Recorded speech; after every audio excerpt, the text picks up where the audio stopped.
So with that, I'm going to turn this over to Michael Daniel, the President and CEO of the Cyber Threat Alliance, to present today's webinar. Michael, over to you. Thank you, Jeanette. Thanks, everyone, for joining this morning, and I appreciate everyone taking time out of your day to join us on this webinar to talk about how threat sharing will hone your competitive edge. We're going to talk some today about this topic, about some of the common reasons that are given for why you should be sharing, but then talk about how that often doesn't work, and what some of the barriers to that are, and what some of the actual competitive drivers behind why you should be involved in threat sharing activities. And I think that will actually help you make the case for why you should be involved in threat sharing activities, because it actually, at the end of the day, it will not just be for the benefit of the whole ecosystem, but will in fact be for the benefit of your company and make you a more competitive cybersecurity company. So let's talk about some of the typical arguments that we see for and hear out there for why you should be sharing threat intelligence. And they're usually couched in terms of arguments about the community. It's for the greater good. They're often couched in terms of it being the solution for cybersecurity problems more generally. Another one of my favorites is that you'll hear that the bad guys do it all the time, which is true. And there's sort of this this sort of, equity sort of issue. So if the bad guys do it, then the good guys should too. And then we have sort of just the basic, lesson that you learned in kindergarten, that sharing is caring. And all of those reasons are the ones that are typically put out there for why you should be sharing. But the truth is that then when we do that, what really happens? Well, in reality, the first thing that happens is often nothing. It turns out that threat sharing is really easy to talk about, but it's very hard to do. And there's a lot of impediments that actually prevent sharing from happening. And this has been true for a very long time. We've been talking about threat sharing in the cybersecurity industry going back to the 1990s. Certainly in the mid-2000s, when I was getting heavily involved in cybersecurity, there were discussions in the Comprehensive National Cybersecurity Initiative from the Bush administration, and connecting the centers within the government and sharing amongst government agencies was supposed to be the easy priority and the one that we were supposed to be able to get to first. And arguably, it's the one that we actually still haven't achieved, 13 years later. So the other thing that can happen, though, is that sharing does start to happen, and that you get a very quick ramp up of sharing, and you get to a very high volume, but then it begins to trail off. And that's because threat sharing is very difficult to maintain, and it's very difficult to maintain with high quality and at large scale. And it's really, really difficult to maintain in the face of competitive pressures, because usually the people that are doing the sharing are doing it not as a core part of their job, but as an extra duty, an other duty as assigned, as we would say. And so therefore, it proves to not be sustainable over the long term. And that's why ultimately we ended up creating organizations that were dedicated specifically to sharing. But even those organizations, when they developed, they tended to be outside of the cybersecurity industry. So you had things like the Financial Services Information Sharing and Analysis Center grow up. You had other kinds of information sharing and analysis organizations emerge. But it really wasn't none of those are really in the cybersecurity industry.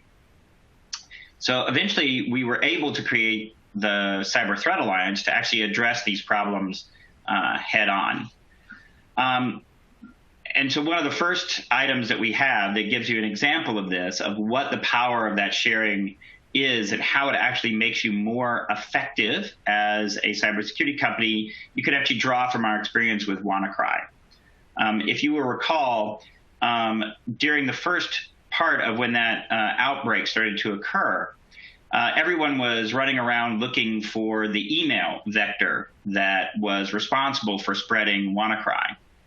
And most of our companies weren't finding it. Now, of course, looking back with hindsight, we know that's because that wasn't there, but that wasn't obvious to begin with.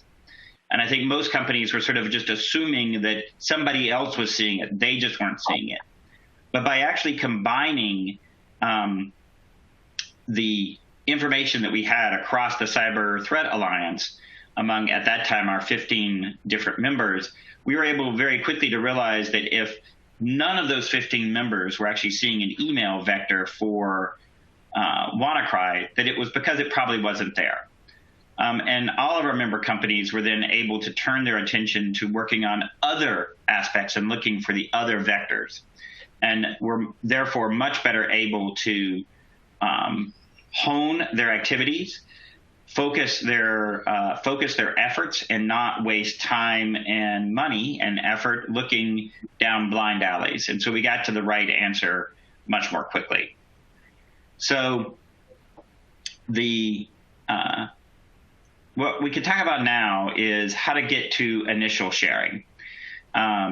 How do you actually start the sharing process? How do you get your organization involved? And how do you overcome some of the impediments? Now, of course, to actually overcome the impediments, we first have to talk about what some of those impediments to sharing actually are. So really, 5 factors, I would say, inhibit threat intelligence sharing. And why is this problem so hard? Well, one of them is technical. You've got a large amounts of data. You've got differently formatted data. You need to move it at speed. And a lot of the ways that we were doing sharing initially, particularly with spreadsheets and PDFs and rekeying stuff, was not very amenable to the kind of data that we had and are generating in large volumes. There were also legal impediments. Concerns about what was acceptable to share, and concern about crossing lines, and concern about the legal uncertainties.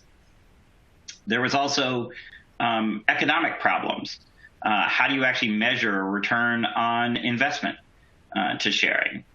We had cultural difficulties. There were concerns that if you were sharing, you were sort of giving away the secret sauce, if you will, the proprietary information that made you a good cybersecurity company.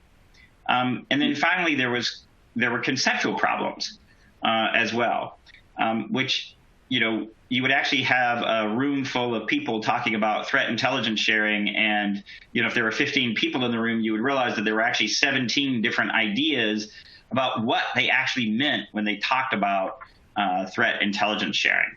So there was a lot of conceptual confusion even about what it was that we were trying to do.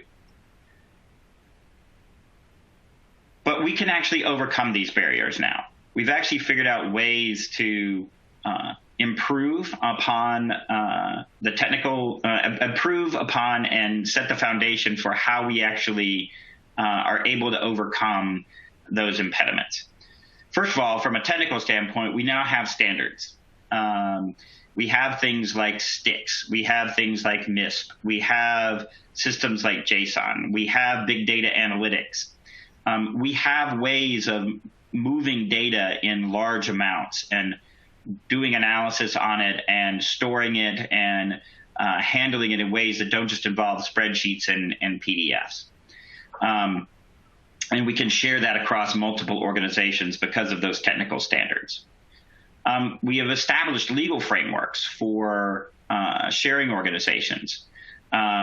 We have created those sharing organizations in many different ways that have worked through many of the legal problems. So we have a foundation now in both law and policy that support sharing activities, even within the cybersecurity industry.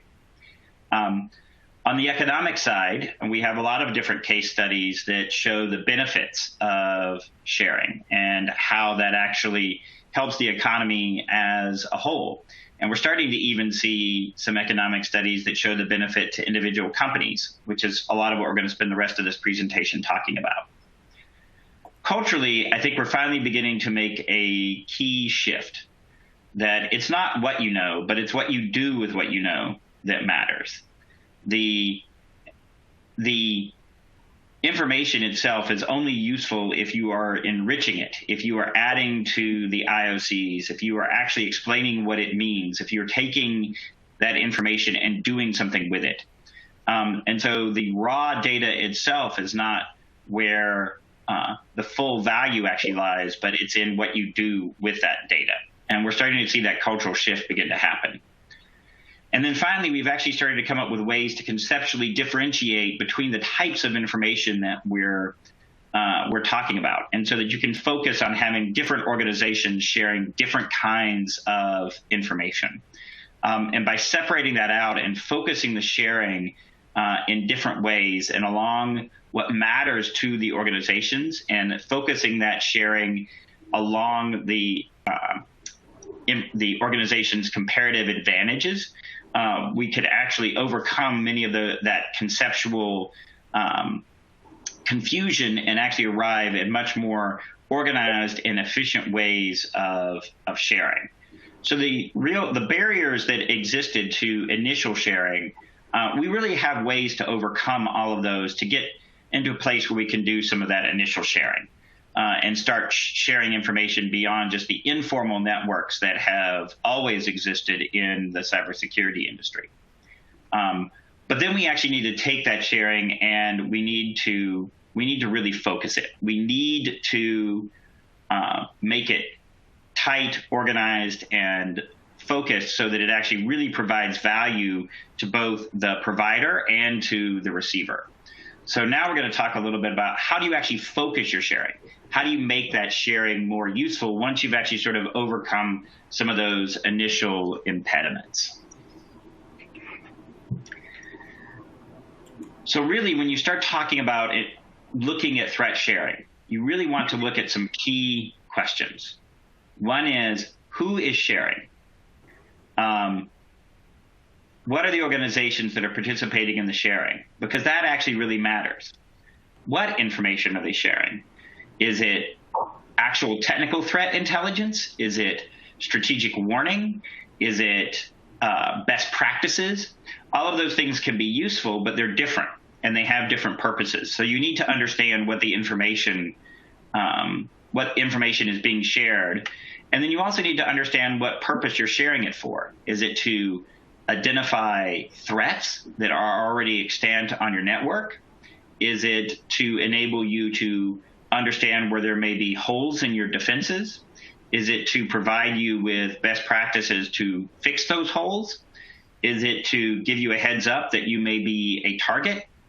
All of those, again, are very valid points in different types of threat intelligence sharing. But the purposes they serve and who they need to be and who from each organization needs to be involved in that sharing is different. So to do sharing effectively, you need to be answering those questions. And if you answer those questions well, you can that enables you to derive and identify the value you receive from sharing. It enables you to focus on the much more relevant information. It allows you to align your sharing goals with your business needs. And most importantly, it allows you to start tracking some useful metrics to improve your performance over time. The other thing that I wanted to really start delving into was you heard me talking about sort of those different types of information. What you see on the left-hand side of the screen are 8 different types of relevant information. All of those are valid things to be part of and can be considered part of threat intelligence sharing, but they're all very different. And oftentimes what we focus on is the technical data, the indicators of compromise, the malware hashes, the URLs, the domain names. But that's only one type of data. You actually need to put that data into context. You need to be surrounding that with information that actually tells you useful bits about that technical data. Attribution can also be important, and it's important to different organizations in different ways. If you're a private sector company, you may not really care which nation state is targeting you. You may just care that it's a nation state, and therefore you've got to react in a certain way. If you're the government or a law enforcement agency, you actually really care about attribution. Because if you're going to impose sanctions, if you're going to try to arrest and prosecute someone, if you're going to try to take military action against someone, you really want to be sure that the target is the one that's actually been carrying out the activity. Strategic and tactical warning are very important, but they're different kinds of threat intelligence, because that strategic warning is, these are the kinds of things that the adversaries are looking for. A good example of strategic warning would be right now, if you are working in an industry that is listed as a priority in China's 2025 strategy, you are a target. And that's an important piece of context to have, but that's very strategic. That's useful, but it's more like a broad warning. Tactical warning is, we have information that this bad guy is targeting you right now or in the next week or two. Again, useful, but in a narrow window. So you want to have both strategic and tactical warning. We can also be talking about what are the best practices in defending against some of these threats. And then what are the specific defenses and measures and mitigations that you want to put in place for a specific threat. So all of those are different kinds of information. And as you think about your sharing efforts, you should think about what of those types of information does your organization actually care about? What do you want to be sharing? What can you offer in that area? And then on the right-hand side, you can see the different types of organizations that are involved in the sharing efforts. And we haven't done a really good job of differentiating out among the different types of sharing organizations. And in fact, we've actually sort of acted like everybody should be sharing all of those different types of information on the left all of the time. And that's just not going to be the case. The kinds of information that cybersecurity providers, that platform providers, that ISPs, telecommunication companies can share is very different than what a large critical infrastructure company wants and can be sharing. And that's very different, yet again, than what a small and medium business or an individual can and should be sharing. So we really need to be thinking about these different types of organizations and how they interact with each other, and focus on having the cybersecurity providers, the platform providers, and the ISPs sharing some types of information with each other and with other parts of industry.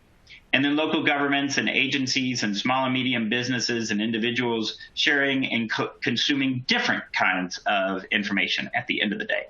Not everybody can and should be trying to consume everything. And once we start using that principle of comparative advantage in our sharing activities, it will make it much, much easier and much more focused and much more tenable for organizations to actually be involved in those kinds of sharing activities. So once you have once you've actually gotten over some of those initial impediments, and you've started making that cultural shift, and you've adopted some technical standards, and you've run the gauntlet of the legal concerns, you've actually started focusing your information sharing, you've started sorting through the cultural confusion, then the question becomes, how do you actually sustain this? How do you actually make the business case internally to make this part of your everyday operations and embed this, bake this into how you actually operate as a company? And that's what we're going to talk about in the next session. The next part of this session is how to actually hone your competitive edge to make this a part of the value proposition of your company and key to operating in the cybersecurity area. So I would really argue that there are 6 different ways that you can think of threat sharing as enhancing your competitive edge, and as a cybersecurity provider of whatever kind. The first one of which is that cybersecurity is not just a technical problem. Yes, it is a technical problem, but for many companies, many organizations, it's not just a technical problem. If it were, we would have actually been able to solve this issue a long time ago.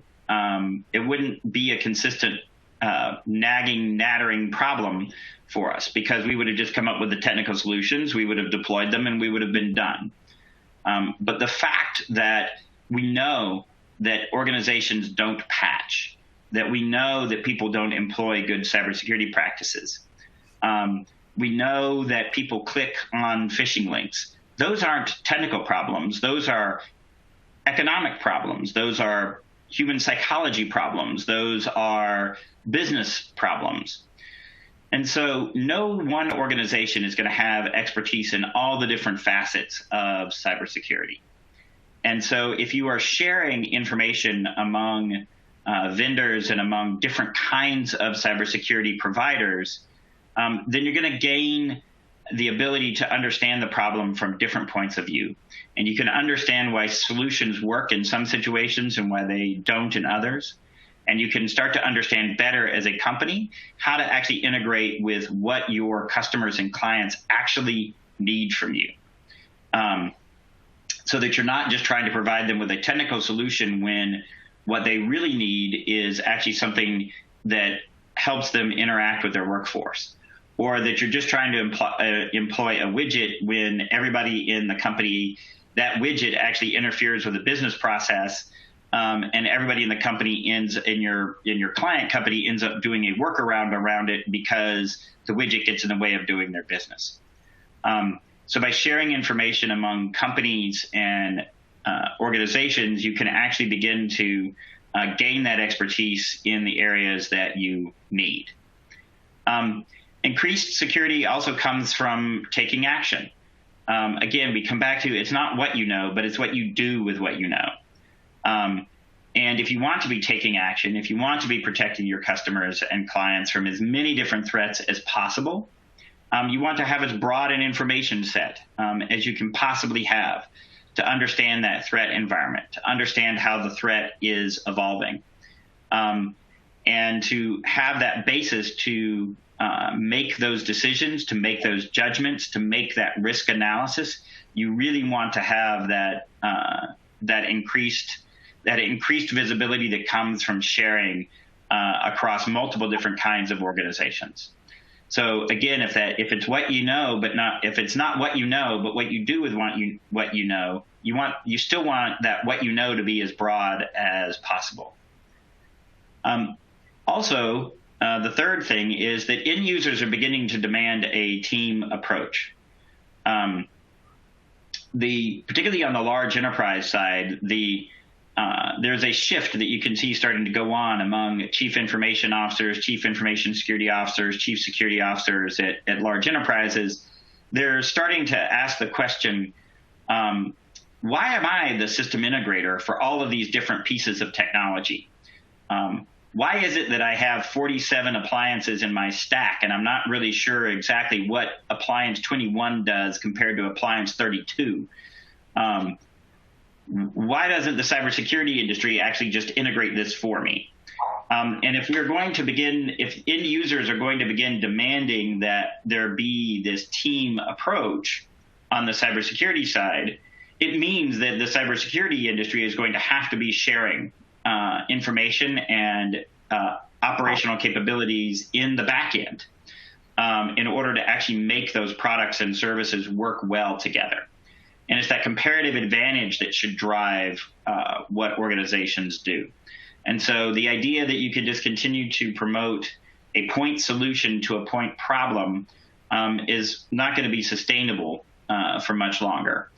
And the end users are really going to start demanding that the cybersecurity industry work together much more effectively. And in that environment, threat sharing will give you a competitive advantage. It will give you an edge in working with the other companies and will make you more desirable and more competitive from the end user perspective.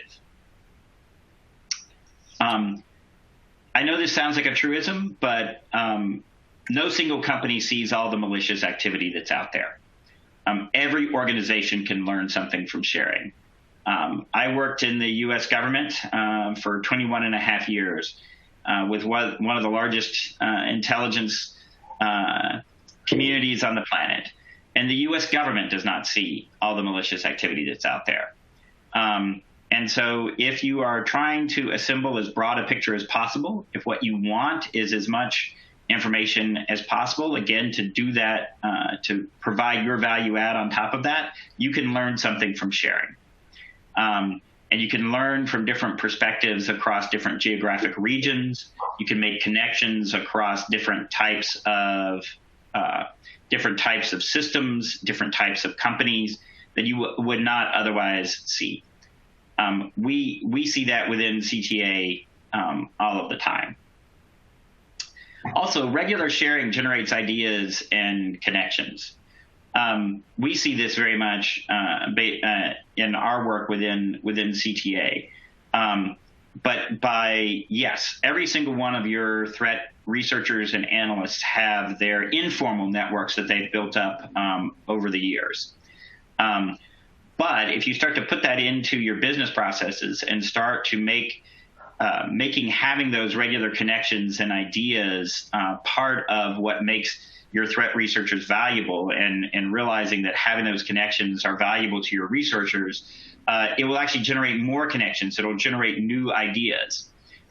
We see this a lot within CTA. Our member companies will say, oh, actually, I'm working on that problem too. Let's collaborate on understanding that threat better. I hadn't thought about it in that way. It'll generate new ideas by exposing it to different perspectives. It also forces you to defend your conclusions. Now, we do, in the cybersecurity industry, no one's shy about pointing out when they think another organization or person is saying something that they think is stupid.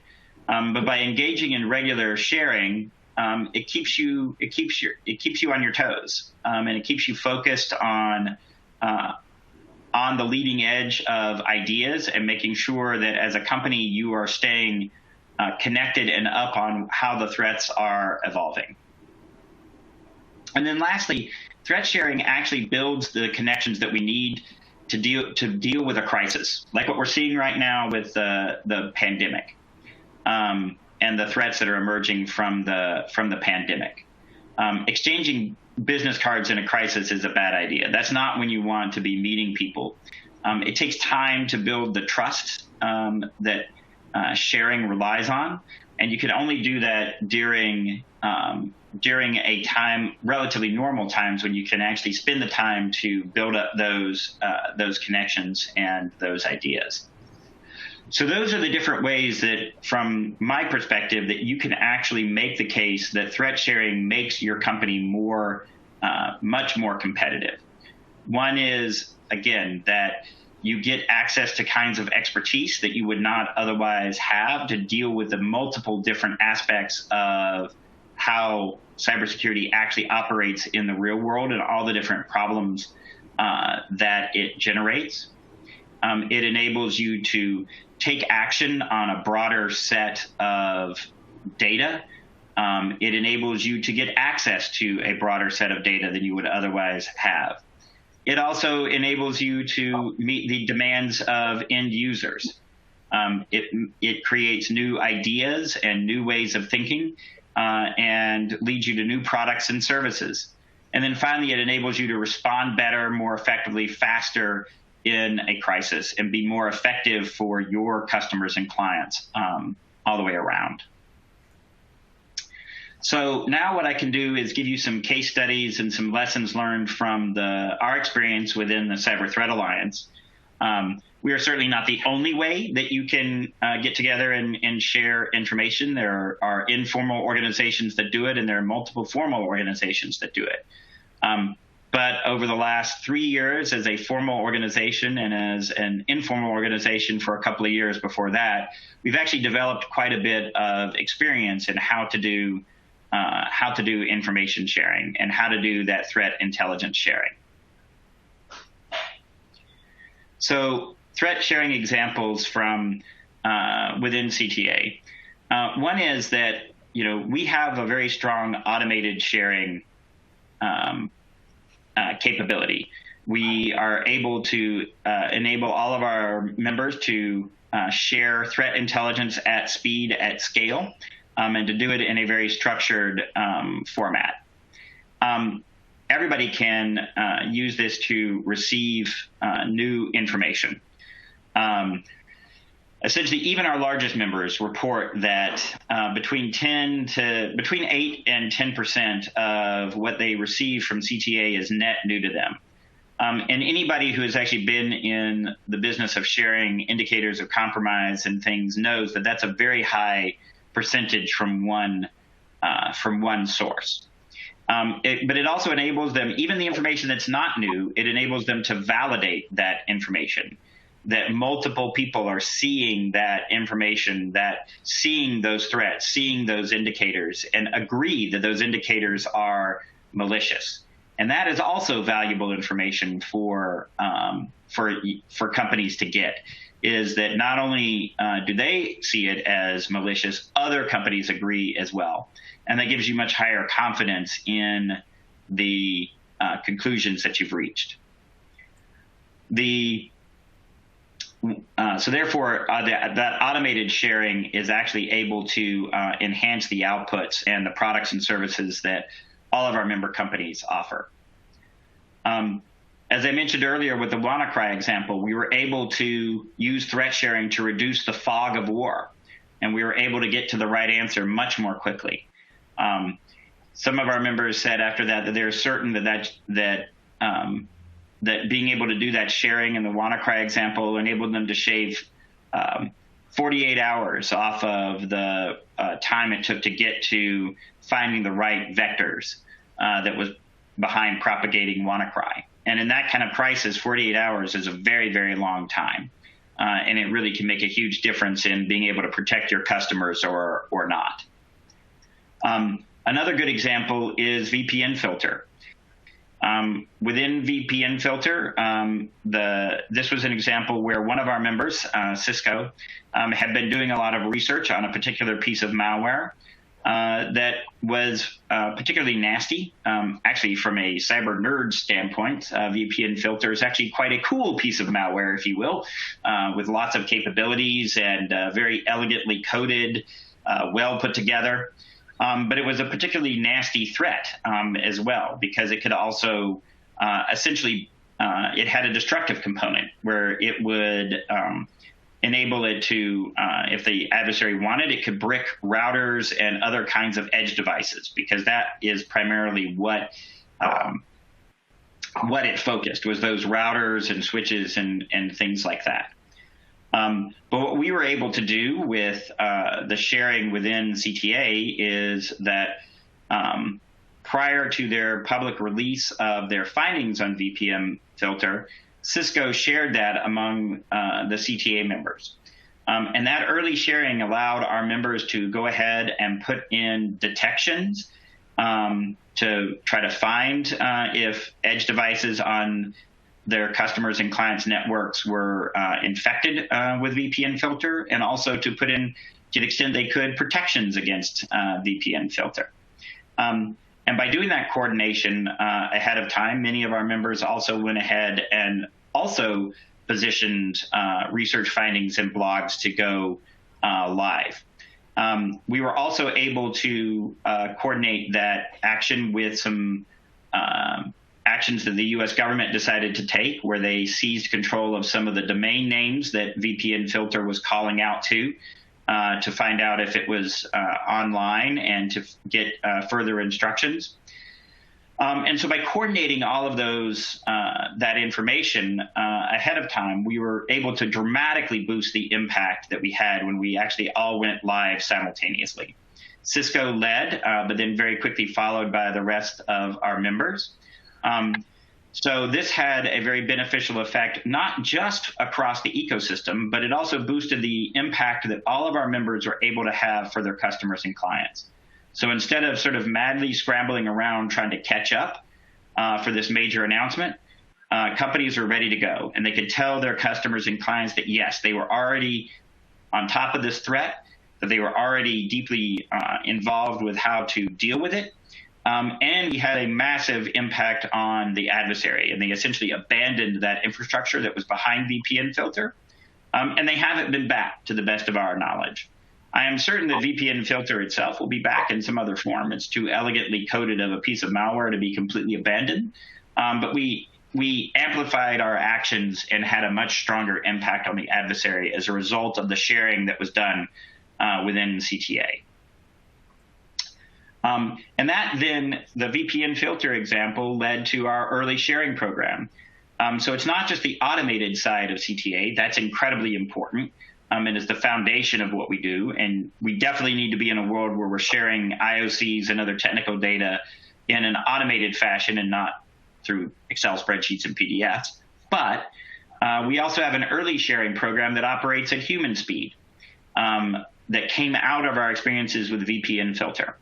And that early sharing program allows our members to share research findings, blog posts, other kinds of white papers and things ahead of time under embargo. And the provider sets that embargo if it's, and we use the traffic light protocol for how broadly that can be shared before the embargo lifts, either just within an organization or only with designated people. But it allows for the member companies to actually go ahead and put in place protections ahead of public releases. And again, this is very, very valuable for member companies so that they're not trying to play catch up, but are instead actually on the same page as the providing company.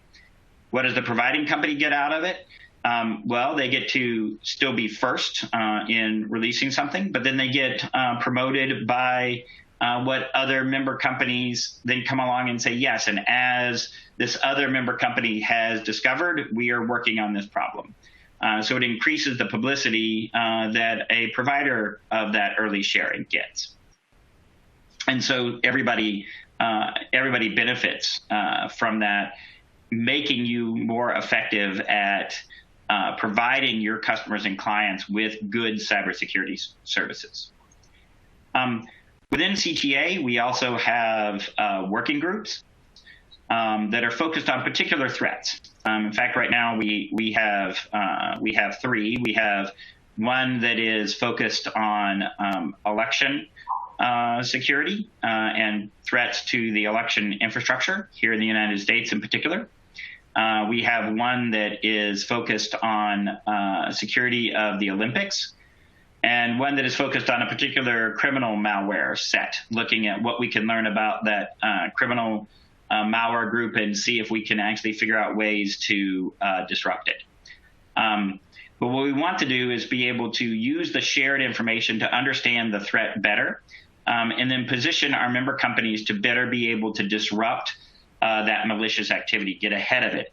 And again, it's about being able to provide those better services and products to their customers and clients because they understand that threat more effectively, more deeply, because of that focus that the working groups are able to provide and to bring that cross cybersecurity sector capability to bear on the problem. And then we also have the last example here is defensive measures. When the Blue Keep vulnerability came out, there wasn't a lot of information that was shared about how to actually detect what the proofs of detect that vulnerability if it was active in a system. Were there proofs of concept about how it might be exploited? How would you detect exploitation? What can you do to protect and mitigate against it until it could be patched?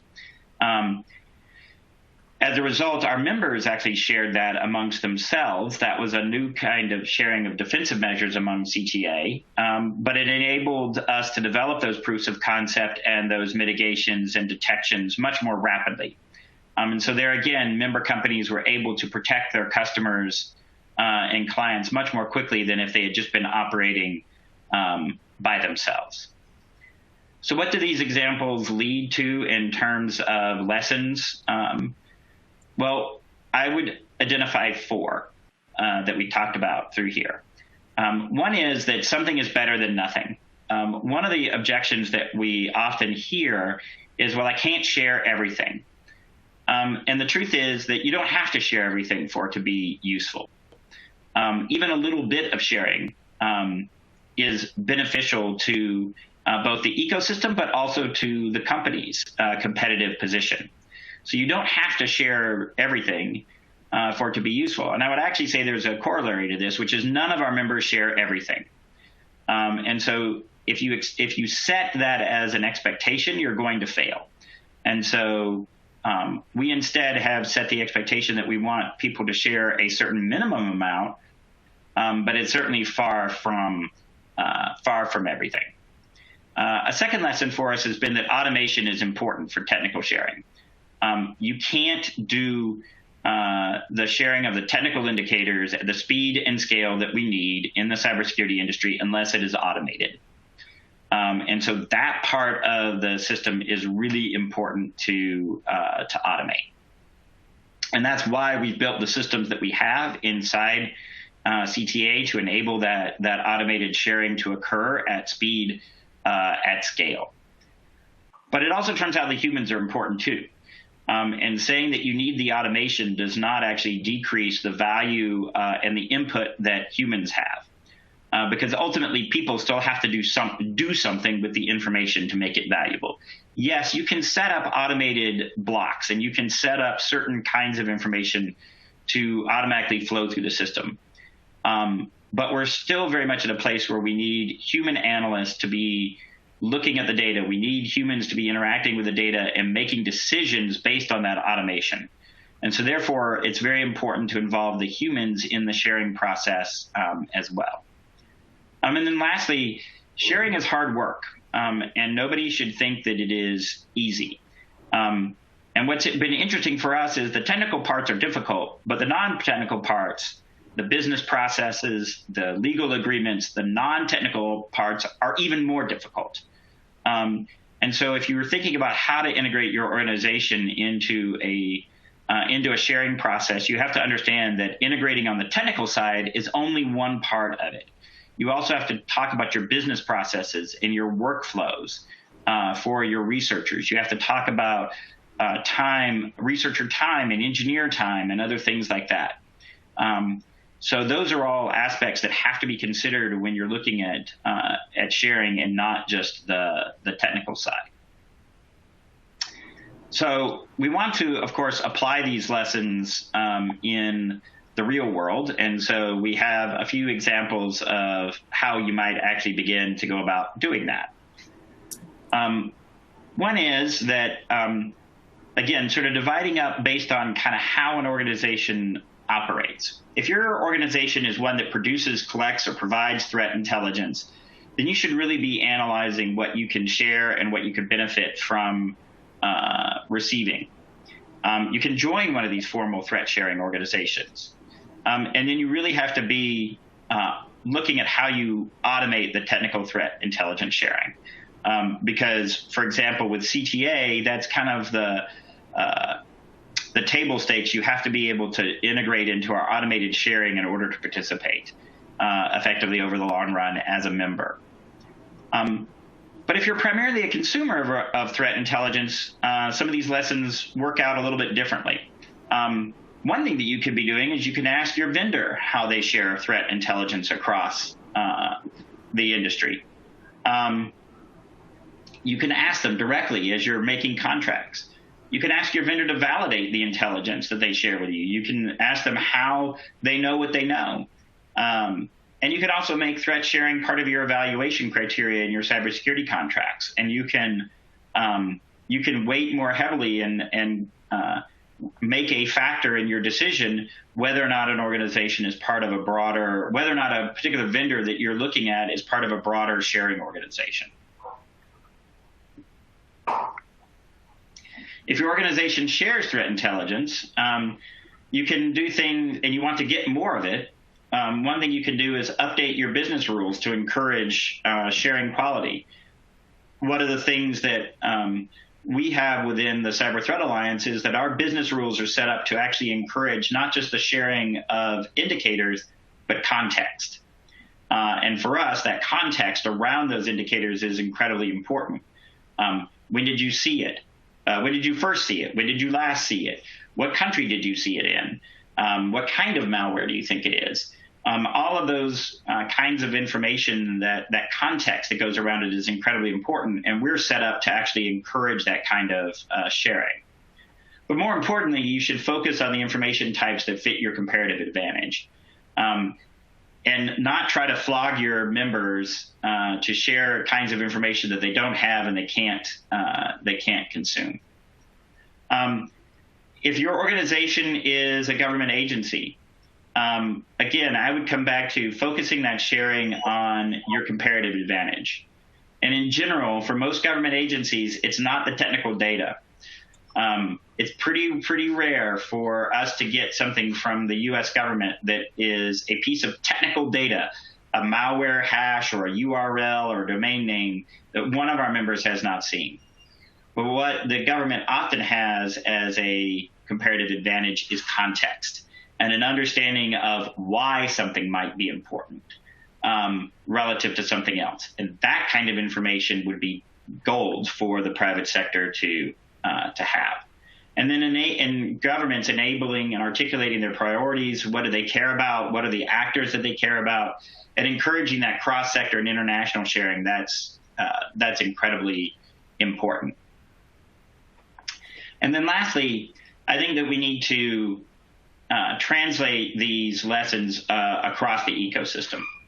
And one that you've heard me talk about throughout this presentation is we need to be doing a better job of articulating what parts of the ecosystem we want to be sharing what kinds of information. What we want our cybersecurity companies to be sharing, what we want our telecommunication companies to be sharing is different than what we want our small businesses to share. It's different than what we want our ISACs to be sharing. It's different than what we want critical infrastructure companies to be sharing. And we really need to move away from this idea that we want sort of everybody to be sharing everything with everyone all of the time, and really hone in on this idea of comparative advantage and the real value add that sharing has to specific businesses. And that's how we can actually up this game. And then we also want to really be collaborating systemically to disrupt those adversaries. We need to take that shared intelligence and really start to turn it into action at a strategic level so that we can knock adversaries offline for weeks or months at a time, and not just have them disrupted for a day, for a few hours or a day. And then we also want to ensure that all of our policies and laws support sharing and collaboration. We want to eliminate those real or perceived barriers to sharing and collaboration. And we want to create the positive incentives for those. And then for those times when you have unintended consequences, you also want to be able to take steps to mitigate those consequences so that sharing and collaboration can still continue to happen. So those are some of the lessons that we have learned, and how I think we can apply them across the ecosystem. At the end of the day, I really firmly believe that sharing is beneficial for the digital ecosystem as a whole, but threat intelligence sharing really does make for more competitive, more effective cybersecurity companies for all the reasons that we've been discussing today. And ultimately, I think it's that combination of both private and public interest that will enable us to really move forward in enhancing our threat and intelligence sharing across the ecosystem. So that's my presentation for today, and I believe that we do have some time here for some questions and answers. So Jeanette? Yeah, we do. Michael, thank you very much. Good presentation. There are a couple of questions. The first one is, what companies or organizations, if any, do you consider to be CTA's competitors? So that's actually an interesting question. We don't really have as yet a direct competitor in terms of another formal organization that focuses on cybersecurity companies, telecommunication companies, platform providers, and ISPs. That is the slice of the ecosystem that really is focused on as having as members. It's not impossible to imagine a competitor to us would emerge, but so far that hasn't happened. Now, there are obviously organizations in some parallel verticals like financial services, ISAC, or the ISACs in the critical infrastructure sectors, or some of the regional organizations. But I don't really view those as direct competitors to CTA. In fact, I really think that CTA can be a force multiplier for those other information sharing organizations to do what they do even better. So generally, I think we can be a force multiplier across the ecosystem. Great, thank you. Another question we have here is, the audience member would like to know if you were stating that companies should not be selling threat intelligence, should it be free? Can you expand on that, please? Yeah, so it's not that I think that companies shouldn't try to market, threat intelligence, and I certainly don't think that they should be offering it for free. But when you actually look at what this gets back to some of the conceptual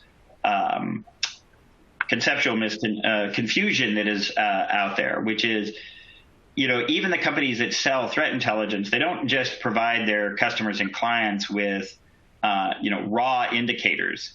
That might have been the model at one time, but no real effective company does that anymore. There's always enrichment that goes on to that data. There's explanations of why that data matters.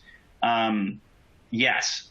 So I think that there is very much a space for providing threat intelligence to consumers that want it in various ways, but that does not undermine CTA's model does not undermine that. This is about ensuring that the threat indicators are shared as broadly and as widely among the cybersecurity industry as possible, so that people's threat intelligence that they provide to others is that much more effective. Great, thank you. I think we just have time for one more question, so I'm going to ask this one. Does the CTA work with governments, and if so, in what capacity? So we do interact with governments. Now, we built CTA to not have governments as formal members or be able to participate in the governance of CTA, because we wanted CTA to be independent from government influence. But obviously, governments play an incredibly important role across the ecosystem. As you heard me allude to in the examples that I was giving, and in all of the examples of intelligence sharing, governments are absolutely critical. And so certainly CTA is able to work with governments and with responsible governments that adhere to norms of behavior in cyberspace, and that uphold the rule of law and operate in that manner. That we will always find ways to cooperate with those governments. We don't currently have any automated sharing with governments, although that's not impossible to imagine down the road. But we are certainly building relationships with network defenders, particularly national CERTs, around the world, and that's something that's very, very important to us. And they are a key player in the ecosystem. We will always find ways to try to work with them. Great, thank you. Well, we are out of time. There are a couple questions left, and we will reply to you directly after the meeting, just because of the time limit here. But I wanted to thank everybody for joining today. Thank you, Michael, for your presentation. The deck is available for your download on your resource tab of your screen. So thanks again for joining, and we look forward to having you at our next webinar. Have a great day.